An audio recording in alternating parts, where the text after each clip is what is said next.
Now, a lot of people are talking about that this could be because of the FDTL, rules that took place. But this happened well ahead of time, 2 years ahead of time. Everybody knew that there would be two-phased implementation of these rules. Then where did IndiGo go wrong? When you talk about a company which holds a large market share, a small, cog in the wheel not functioning or misaligning has a larger snowballing consequence. Let me explain this to you. Okay, just a couple of weeks ago, if you remember, Airbus had some issue and a software update had to be done, and Air India ELAC software update had to be done. Air India IndiGo did it, but my question, I'm not giving an answer. My question to viewers who are watching you and to you, would that have not had any effect on the operation? Question number one. Okay. In that, there is a variable. Business, mathematics, everything works on a lot of variable, and the biggest variable or biggest cog in the wheel in this entire system was that ELAC software upgrade or update. Now, small hitch here, small hitch there, your system should be able to absorb that shock. Absolutely valid question. Now, in that, there are two aspects to whole thing.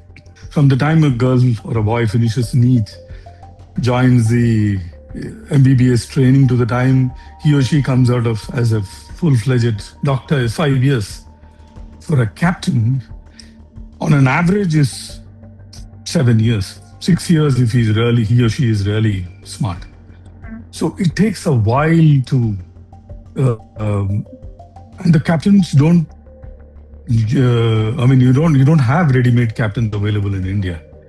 So you join as a first officer, then you become a senior first officer, gain experience. Then you do captain's training. From the time you commence the captain's training to the time you finish the captain's training is anywhere between 10 months to 1 year. Once again, not batting for anybody, but let me tell you, we live in a democratic country, and our labor laws are very simple. As far as captains are concerned, 6 months notice is what you give to the company, and you can leave the company for greener pastures. I'll also connect you, Hina, with another aspect which was raised, which was about poaching. The CEO of Air India talked about poaching.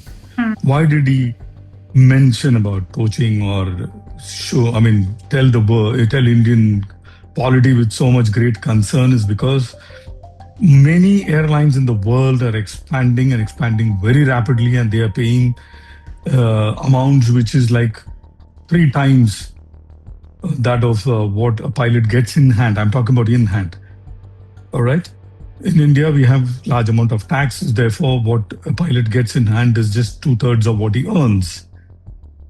As opposed to if he gets the same amount of money somewhere else, it is that much money in his pocket, and therefore most of them leave India and go abroad. Nothing wrong in that.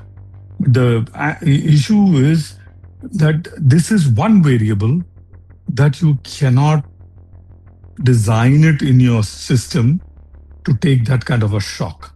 Say 30 or 40 or 50 or 100 pilots leave. I'm not saying they left, leave together.